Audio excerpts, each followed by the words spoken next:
এই ক্ষেত্ৰত আমি ডলাৰৰ মানে তুলনাত টকা যিমান দূৰলৈ যায় যিমান পতন ঘটে সেইটোক লৈ আমাৰ ক'বলগীয়া নাই সেইটোক লৈ একো ক'বলগীয়া নাই সেইটোক লৈ আমাৰ এতিয়া systematic failure of the central government systematic failure of the policy of the central government systematic failure of the economics zero হৈ আছে কেন্দ্ৰীয় চৰকাৰ it is our power to dominate the world what dominate কৰি আছে we are dominating the world now we are 4.5 trillion আপনি 4.5 trillion সরকারকে failure করছে সরকারকে ফেইল করছে তারপর কি হৈছে তারপর কি আমাৰ আজি ডলাৰৰ ইনডেক্স বাঢ়িছে কিবা তাৰপৰ কি ভাৰতৰ মানুহে তেওঁলোকে নাখাই এই এইটোৱে কথা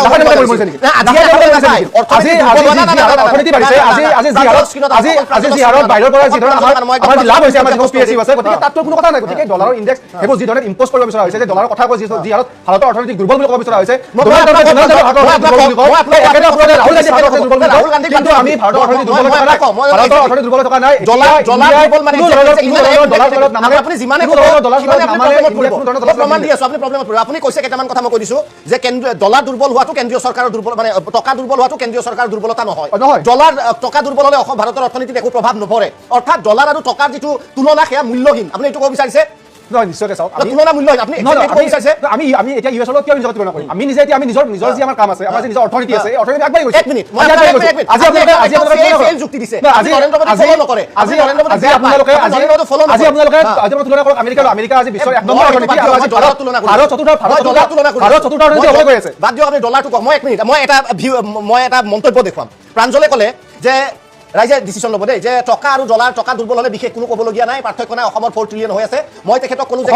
ভাৰত কেন্দ্ৰীয় চৰকাৰ যিটো দুৰ্বল কেন্দ্ৰীয় চৰকাৰৰ দুৰ্বলতা কেন্দ্ৰীয় চৰকাৰৰ অকৰ্মণ্যতা বুজাই যদি টকা দুৰ্বল হয় প্ৰাঞ্জলে কৈছে নুবুজায় মই এইটো কথা কোৱা নাই এতিয়া মই ৰাইজক কওঁ মই প্ৰাঞ্জলকো কওঁ এইখিনি মোৰ কথা নহয় মই অৰ্থনীতিৰ কথা নাজানো ডলাৰ টকা দুৰ্বল হলে কেন্দ্ৰীয় চৰকাৰ ফেইল বুলি ধৰা হয় এইটো নৰেন্দ্ৰ মোদীয়ে কৈছিল টকা না এক মিনিট ধৈৰ্য ধৰক মই কৈছো সেইকাৰণে মই আপোনাৰ কথাখিনি উলিয়াই লৈছো ক্লিয়াৰলি মই কৈছো যে